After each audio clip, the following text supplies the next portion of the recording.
नमस्कार।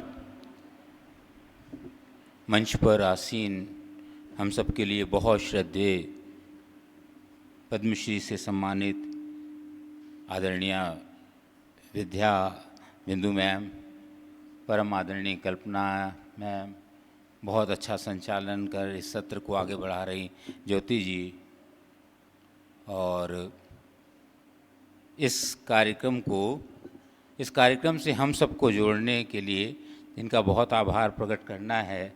ऐसे हम सब की बहुत प्रिय मधुरानी शुक्ला जी और पूरा शुक्ला परिवार ही बल्कि सम्मिलित है इस कार्यक्रम में। परम श्रद्धेय जगत गुरु के इस परिसर में आकर के मैं जब आया तब मंगल भवन मंगलहारी चल रहा था, तो मुझे लगा कि इतना अच्छा वातावरण है और इस वातावरण में बस यही गीत गाते चलते रहें, हम क्या ही बोलें, लगा कि मौन हो जाएं। लेकिन एक प्रसंग याद आ गया मुझे। एक बहुत बड़े विशिष्ट लेखक हुए हमारे अमृतलाल नागर जी, और उन्होंने उनकी एक तुलसी बाबा पर एक विशेष कृति है मानस का हंस। मानस का हंस कई बार पढ़ते पढ़ते ऐसा लगता है कि तुलसी बाबा तो 500 साल पहले हुए, लेकिन इस 20वीं सदी में आकर के एक व्यक्ति ने ऐसा लगा जैसे तुलसी बाबा अपनी आत्मकथा लिख रहे हों। वो है उपन्यास, लेकिन उसमें जो तथ्यात्मक ब्यौरे हैं और जो दूसरी चीज़ें हैं, उसे लगता है कि जैसे तुलसी बाबा अपनी जीवनी लिख रहे हों या आत्मकथा लिख रहे हों।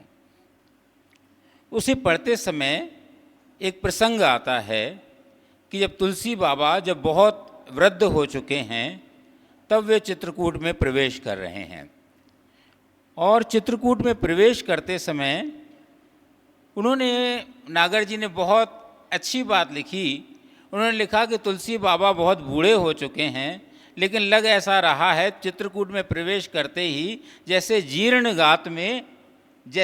गात में तरुणाई का प्रवेश हो गया है। चित्रकूट में आते हैं तो ऐसा लगता है कि जैसे तुलसी बाबा बूढ़े से जवान हो गए हैं। और उनका एक साथी है रामू, वो उनसे पूछता है कि बाबा आप इतने प्रफुल्लित हैं, इतने मुखर हैं, तो आप दूसरी जगह भी जाते हैं, अयोध्या जी भी जाते हैं, तो क्या अयोध्या में भी यही अनुभव होता है? तो तुलसी बाबा बहुत अच्छा उत्तर देते हैं। तुलसी बाबा कहते हैं नहीं, अयोध्या में ये अनुभव नहीं होता है। मैं अयोध्या जी जाता हूँ तो ऐसा लगता है कि मैं ध्यान में डूब रहा हूँ, लेकिन चित्रकूट आता हूँ तो लगता है कि ध्यान से बाहर आकर के मैं अब मुखर होना चाहता हूँ, मैं व्यक्त होना चाहता हूँ।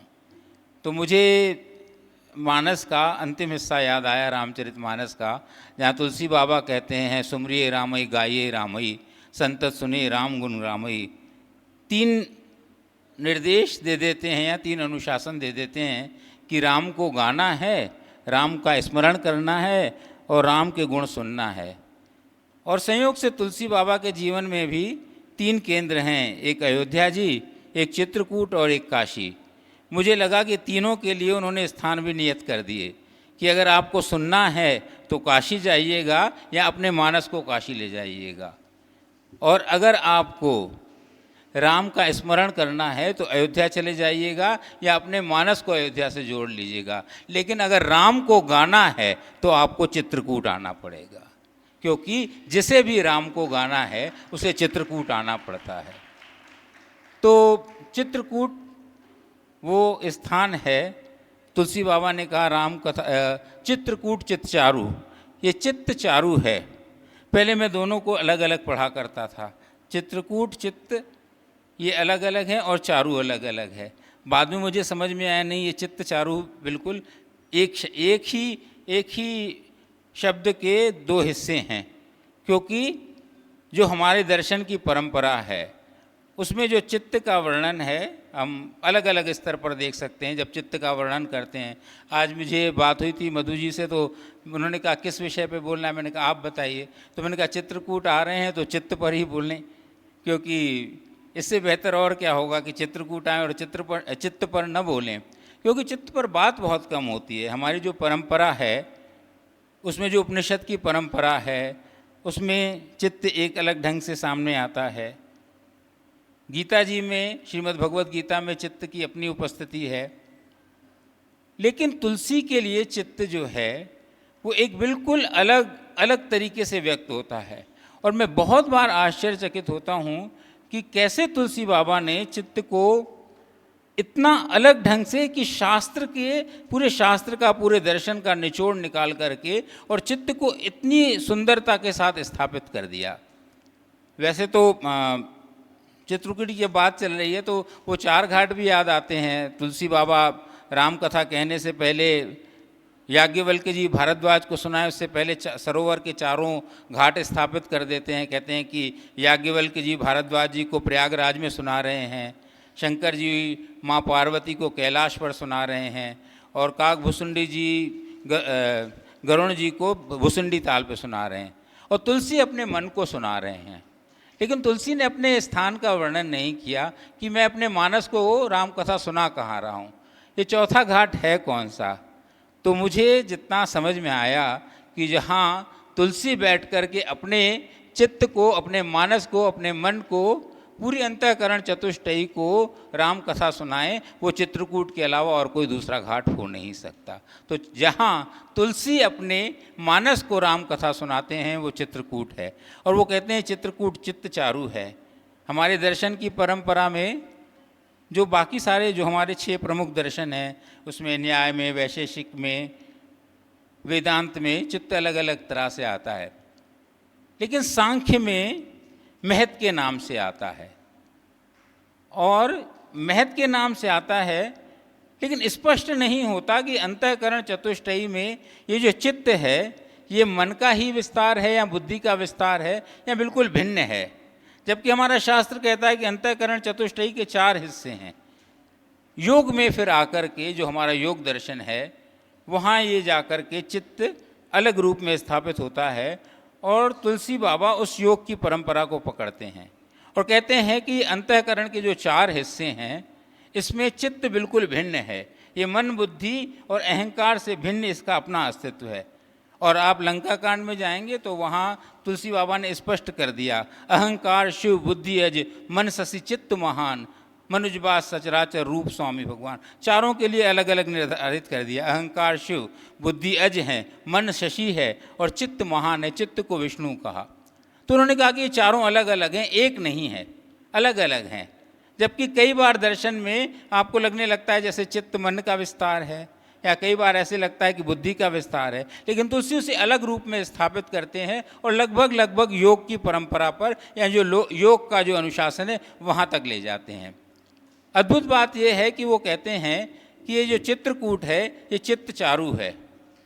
ये बड़ी अद्भुत बात हुई, क्योंकि जो शास्त्र है, जो हमारा दर्शन है, वो ये कहता है कि चित्त का एक क्रिया चित्त है और एक कारण चित्त है। ये चित्त चारू क्या हुआ? तुलसी बाबा कहते हैं कि जो दर्शन की परंपरा है ये बहुत बहुत बहुत सुंदर बात है। तुलसी से कैसे कहते हैं? और जब मैं ऐसे चित्रकूट की बात कर रहा हूँ, राम कथा मंदाकिनी चित्रकूट चित्त चारू, तुलसी सुभग स्नेह बंसी रघुवीर बिहारू, तो मुझे एक बात बीच में और ये याद आ जा रही। मैं कारण चित्त और क्रिया चित्त पर बात करूँ उससे पहले एक बात और याद आ रही है। वो ये हुआ कि अनुसुईया जी ने मंदाकिनी को प्रकट किया, अत्रि प्रिया निज तब बलानी। जब वाल्मीकि के आश्रम में भगवान गए और पूछा कि कहाँ रहें, तो उन्होंने कहा, बाकी सब बताया, बहुत लंबा विस्तार के साथ बताया कि इनके हृदय में रहो जिनके श्रवण समुद्र समान न जाए न चाहे कबू कछू। बहुत लंबी बात है, वो यहाँ कहने का अवसर नहीं। लेकिन उन्होंने फिर कहा कि चित्रकूट में रहो, और कहा कि चित्रकूट में क्या है खास, तो उन्होंने कहा कि वहाँ मंदाकिनी जी हैं और अत्रि प्रिया निज तप बल आनी। अत्रि प्रिया ने अपने तप के बल से उनको प्रकट किया है, अनुसुईया जी ने उनको प्रकट किया है। तो तुलसी बाबा कहते हैं कि राम कथा मंदाकिनी है और अत्रि प्रिया निज तप बल आनी। तो अत्रि प्रिया अनुसुईया जी ने प्रकट किसे किया? क्या जल की जो धारा है मंदाकिनी उसे प्रकट किया? तुलसी बाबा बहुत सुंदर उत्तर देते हैं। कहते हैं कि हम पे बड़ा आरोप लगता है कि हम स्त्री के पक्ष में उतना खड़े नहीं होते हैं। तो सब कहते हैं कि जो आपने राम कथा को सुनाने वाले लोग हैं, चारों वक्ता हैं, वो सब पुरुष हैं। शंकर जी सुना रहे हैं, याज्ञवल्क्य जी सुना रहे हैं, भुसुंडी जी सुना रहे हैं और आप सुना रहे हैं। इसमें क्या कोई स्त्री सुनाने वाली नहीं है? तुलसी बाबा कहते हैं नहीं, हम लोग तो केवल सुनाने वाले हैं। स्त्री का सामर्थ्य बहुत बड़ा है, क्योंकि अनुसुईया जी केवल सुना नहीं रही हैं, अनुसुईया जी राम कथा को प्रकट कर रही हैं।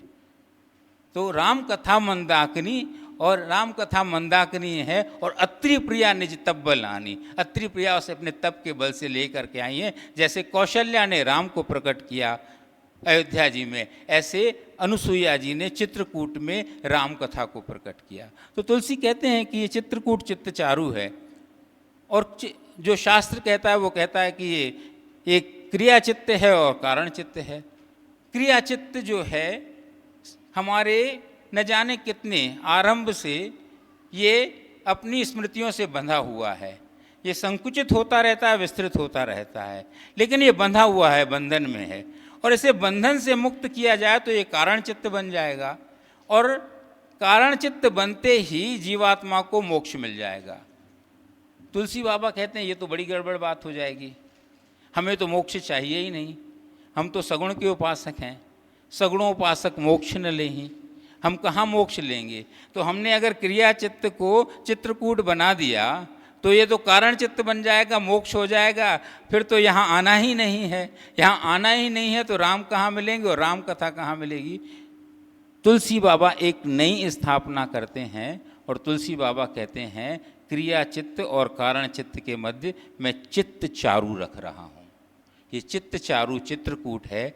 अगर क्रिया चित्र कारण चित्त तक पहुँचे उससे पहले ये चित्त चारु हो गया तो मोक्ष तो है, लेकिन मोक्ष वो मोक्ष है जो राम और राम कथा से जुड़ा हुआ मोक्ष होगा। हमें वो मोक्ष नहीं चाहिए जो परमात्मा में विलीन कर दे, क्योंकि हम तो अपने राम लला के भक्त हैं, हम उनको देखे सुने बिना हमारा वक्त कटेगा नहीं। हम तो वहाँ जाना नहीं चाहते, हम तो यहीं रहना चाहते हैं। तुलसी कहते कि शास्त्र का अनुशासन भले कहे कि क्रिया चित्त और कारण चित्त है, मैं क्रिया चित्त और कारण चित्त के बीच में चित्त चारु रख रहा हूँ। और ये चित्त चारु ही तुलसी की अपनी व्याख्या है, जो तुलसीदास शास्त्र के अनुशासन से आगे जा कर के करते हैं। और अपने आप में फिर बाद में, क्योंकि लंबा समय ले लेंगे तो फिर आपके और अन्य सत्र भी हैं, लेकिन इस अनुशासन में भी शास्त्र का समस्त रस आ जाता है, और ये भिन्न होकर के भी भिन्न नहीं होता। फिर कभी आपसे बात होगी तब इस पर बात करूँगा। अंत में एक बात कह कर के अपनी बात पूरी कर रहा हूँ। ये स्थान ऐसा है कि जब राम जी आ गए वन में, भरत जी लौट कर के आ गए, और भरत जी को पता चला कि राम जी वन चले गए, तो पूरे राज परिवार के साथ आए। और आप सब जानते हैं बहुत बहुत लंबी चर्चाएं हुई। जो देह से जुड़े हुए हैं सगुणोपासक वो भी आ गए, और विदेह का भी पूरा परिवार आ गया, सब आ गए, और बहुत लंबी चर्चाएं चली हैं, उन पे नहीं जाएंगे। अंत में राम जी ने आदेश दिया और भरत जी वापस जाने के लिए तैयार हो गए। ऐसे में भरत जी ने एक बहुत बड़ी बात कही। भरत जी ने कहा कि मेरी एक इच्छा है। अब ये सबके लिए बहुत आश्चर्य की बात हो गई कि भरत जी भी कुछ चाहते हैं। एक मनोरथ बड़ मन माई, सबे सकोच जात कहीं नाई। अब भरत जी कुछ चाहते हैं। सब लोग आश्चर्य में पड़ गए कि भरत जो कभी किसी से कुछ मांगते ही नहीं, वो कह रहे कि मुझे कुछ चाहिए। तो राम जी ने कहा क्या चाहिए? उन्होंने कहा कि मैं चित्रकूट घूमना चाहता हूँ। अब भरत जी कोई हमारे जैसे टूरिस्ट तो थे नहीं कि सब देख लें, थोड़ा सा भरत कूप भी देख लें और अनुसुईया घाट भी देख लें, राम घाट देख लें। भरत जी तो भरत जी हैं, तो कहते हैं कि मुझे ये चित्रकूट घूमना है। तो सबने पूछा कि चित्रकूट घूमना है? राम जी ने तो बहुत प्रसन्नता के साथ कह दिया कि हाँ बिल्कुल जाओ। और चित्रकूट घूमने के बाद जब भरत जी वापस लौट करके आए तो किसी ने पूछा भरत जी से कि आप चित्रकूट क्यों घूमना चाहते थे? उन्होंने कहा कि हम एक नई परंपरा का विस्तार होने जा रहा है, जहाँ क्रिया चित्त और कारण चित्त से भिन्न एक चित्त चारु की स्थापना होने जा रही है। हमारे राम जी चित्रकूट को चित्तचारू बनाएंगे और मैं नंदीग्राम में बैठ कर के अपने अंतःकरण को चित्तचारू बनाऊंगा। इसलिए जाकर के देखना चाहता था कि राम जी कहाँ कहाँ जाते हैं, ताकि मैं अपने चित्त में वहाँ वहाँ सिया राम जी को ले जा सकूं। क्योंकि केवल बाहर का चित्रकूट चित्तचारू हो गया तो उससे काम बनेगा नहीं। जब तक हमारे भीतर का चित्तचारू नहीं होगा तब तक हम उस उद्देश्य को प्राप्त नहीं कर पाएंगे जो तुलसी का उद्देश्य था। और उद्देश्य यही था कि रोग तो मानस हैं, निवारण मानस का करना है।